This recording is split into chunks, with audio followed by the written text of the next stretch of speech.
Quand on veut réfléchir au bonheur, il est important d'aller faire un détour par l'Évangile et en particulier les béatitudes. Les béatitudes, c'est vraiment une mine d'or, notamment parce qu'on peut les lire à différents niveaux. Premier niveau, une recette de bonheur, mais aussi un message révolutionnaire et une dynamique. Il paraît, d'après les spécialistes, que le mot que l'on a traduit par heureux, makarios, a un sens très dynamique et un élan que ne rend pas forcément le mot heureux.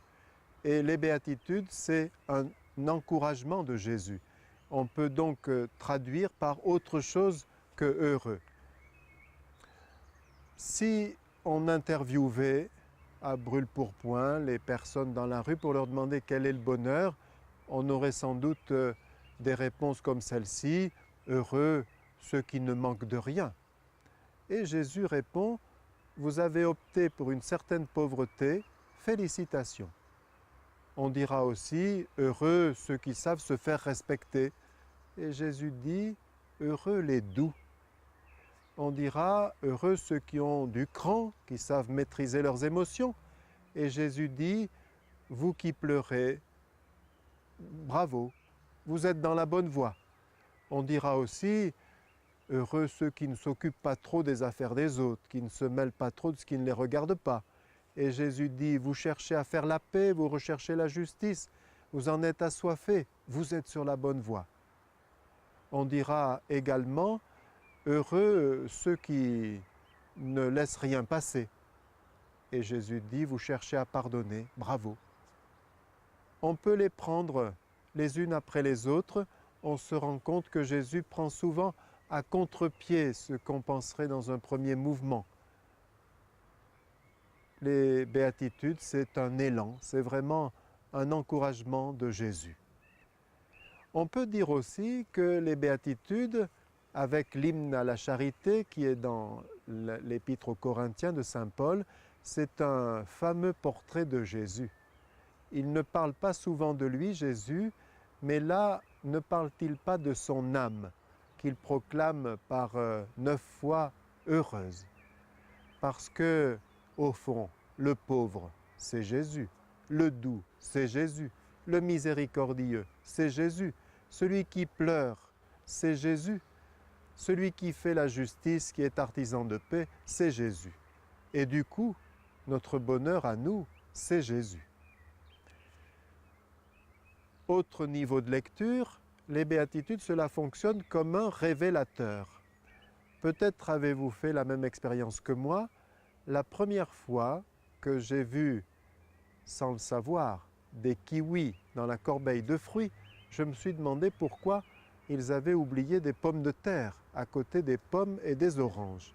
Il a fallu qu'on m'explique que c'était un fruit qu'on pouvait manger en le coupant en deux avec une cuillère ou bien en l'épluchant et que c'était bourré de vitamines et délicieux. J'ai eu la même réaction la première fois que j'ai découvert des kakis. Je me suis dit, tiens, pourquoi ont-ils mis des tomates en guise de dessert? On m'a expliqué que cet aspect gélatineux, un petit peu étonnant, eh bien, était aussi délicieux et j'ai pu en faire l'expérience. Il a fallu qu'on m'y encourage, il a fallu qu'on me révèle que c'était bon pour que je m'y risque.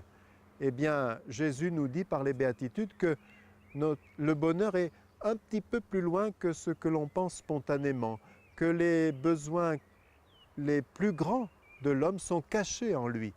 Oui, l'homme a besoin de pauvreté, a besoin de douceur, a besoin d'exercer la justice, a besoin de s'exercer à pardonner.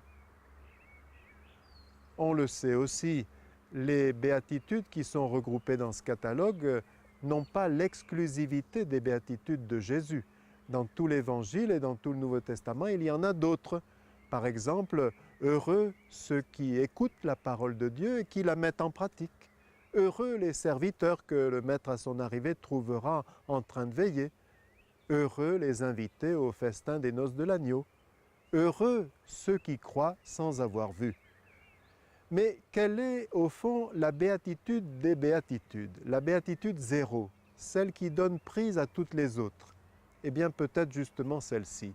Heureux ceux qui croient sans avoir vu. Parce que qu'est-ce que c'est que croire?